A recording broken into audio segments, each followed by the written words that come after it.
Self doctor Rekha Bhadauria, assistant professor, government PG college Jhalawar. बच्चों, आज हम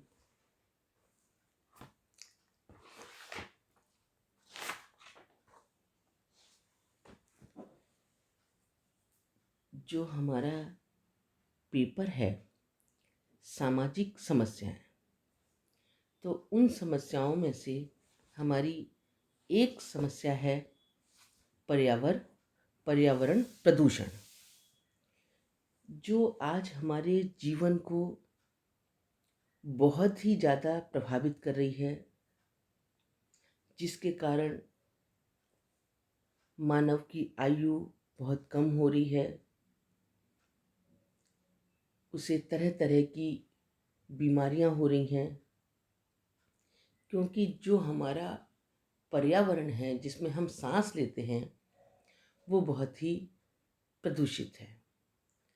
और ये प्रदूषित जो वातावरण है जिसमें हम अपना जीवन यापन कर रहे हैं, उसमें विषैली गैसें, वाहनों से निकलता हुआ धुआं, ये हमारी सांसों में प्रविष्ट कर जाता है और हमारे शरीर को बहुत ही नुकसान पहुंचाता है। अब ये सब कुछ जानने से पहले हम जानेंगे कि ये पर्यावरण प्रदूषण क्या है। प्रत्येक जीव अपने पर्यावरण की स्वयं ही उपज है। जैसे हम एक नन्हे से बीज को देखते हैं कि जब हम उसे भूमि में या खेत में क्या करते हैं, बीजारोपण करते हैं, तभी से पानी, मिट्टी, हवा, धूप एवं वहाँ की जलवायु, जो कि उसका पर्यावरण कहलाते हैं, उसे प्रभावित करने लगते हैं। और जैसे ही बीज पौधे के रूप में थोड़ा सा अंकुरित होकर जमीन से बाहर निकल आता है, उसका फलना फूलना, मुरझाना, दुर्बल होना या छोटा रह जाना आदि सभी उसके पर्यावरण पर निर्भर करते हैं।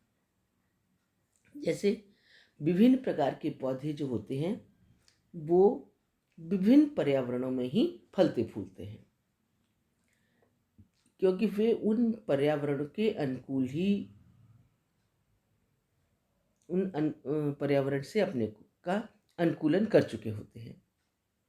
और पौधों की भांति ही हम जीव जो प्राणी हैं वो भी पूरी तरह से पर्यावरण पर निर्भर होते हैं। मानव तो फिर भी अपने आप को पर्यावरण के अनुकूल ढालने की कोशिश करता है और ढाल लेता है, किंतु जो पशु जगत तो पर्यावरण पर पूरी तरह से निर्भर है। जीवन और पर्यावरण दोनों का बहुत ही गहरा संबंध है,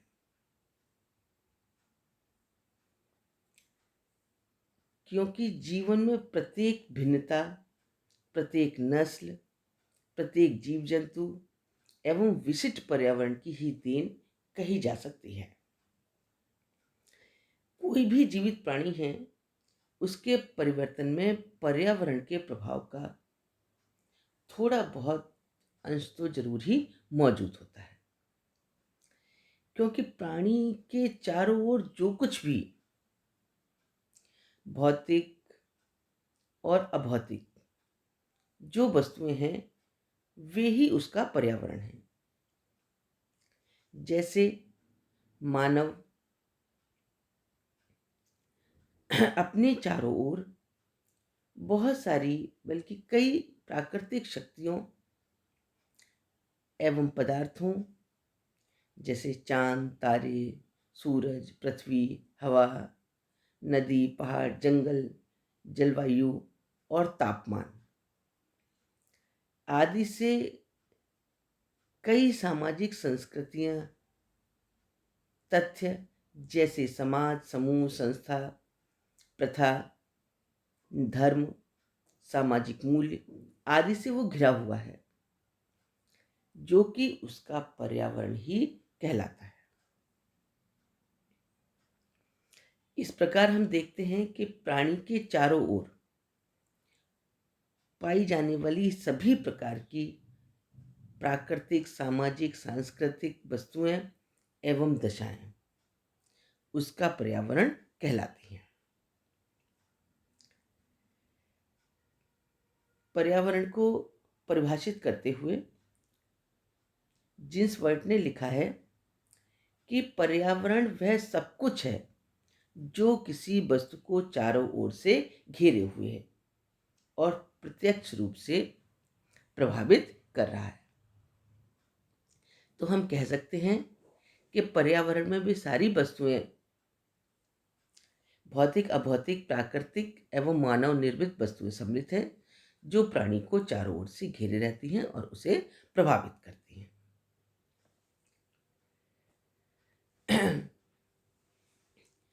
अब संपूर्ण पर्यावरण को 3 भागों में बांटा हुआ है मैक्स वीबर ने और मैकाइवर ने, कि लेकिन हम यहाँ पर जो लैंडिस ने 3 भागों में स्पष्ट रूप से बांटा हुआ है उसकी बात करते हैं। कि सबसे पहला है प्राकृतिक पर्यावरण। प्राकृतिक पर्यावरण, इसके अंतर्गत वे सभी प्राकृतिक शक्तियां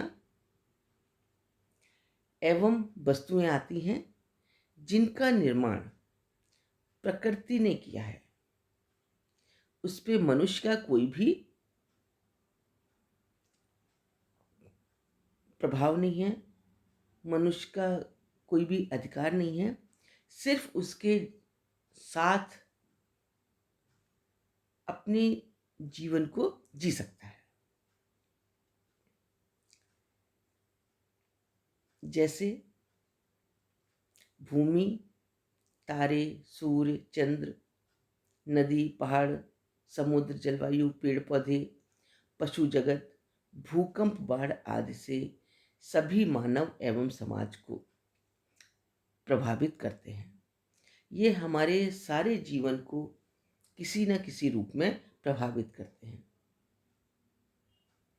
जैसे भूमि जिस पर हम रहते हैं, खाने के लिए अन्न उपजाते हैं, रहने के लिए मकान बनाते हैं, लेकिन इन सब के बावजूद भी वहाँ की जलवायु हमें क्या करती है? प्रभावित करती है। तारे, समुद्र, पेड़ पौधे, पशु जगत, बाढ़ आ जाती है, भूकंप आ जाता है, जिससे बहुत ही मानव वृष्टि हो जाती है, नुकसान होता है। तो ये सब जो है प्राकृतिक पर्यावरण है, जिससे जब मनुष्य उससे ज़्यादा छेड़छाड़ करता है तो ये मनुष्य को उतनी ही ज़्यादा प्रभावित करते हैं। दूसरा है सामाजिक पर्यावरण। इसके अंतर्गत हम मानवीय संबंधों से निर्मित, जो मनुष्य ने अपने आप जिनका निर्माण किया है, उनकी बात करते हैं।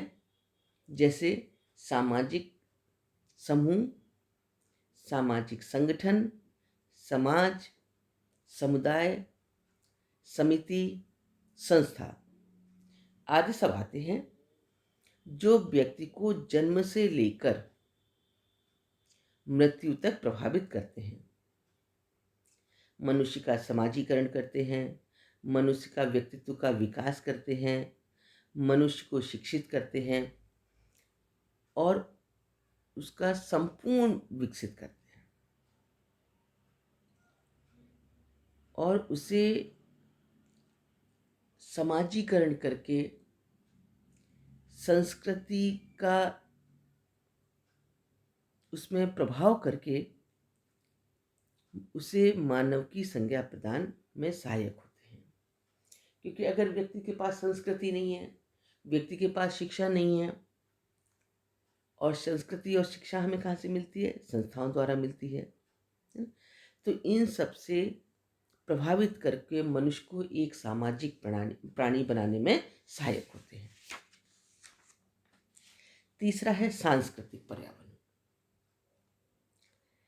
ये जो सांस्कृतिक पर्यावरण है, इसके अंतर्गत हम धर्म, नैतिकता, प्रथाएं, पुराने लोकाचार, कानून, प्रौद्योगिकी और व्यवहार प्रतिमान आदि आते हैं, जिससे मनुष्य अपने जीवन के अनुभवों एवं सामाजिक संपर्क के कारण सीखता है।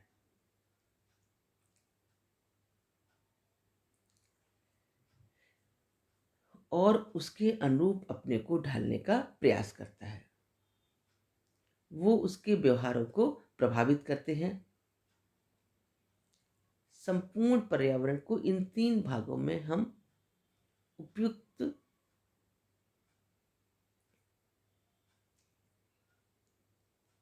बांट सकते हैं, जो हमारे जीवन के प्रत्येक क्षेत्र को जन्म से लेकर मृत्यु तक प्रभावित करते हैं, जहाँ पे व्यक्ति का व्यक्तित्व का विकास होता है, व्यक्ति जन्म लेता है और अपने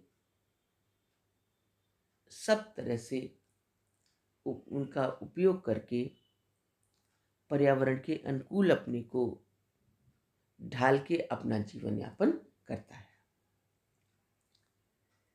धन्यवाद।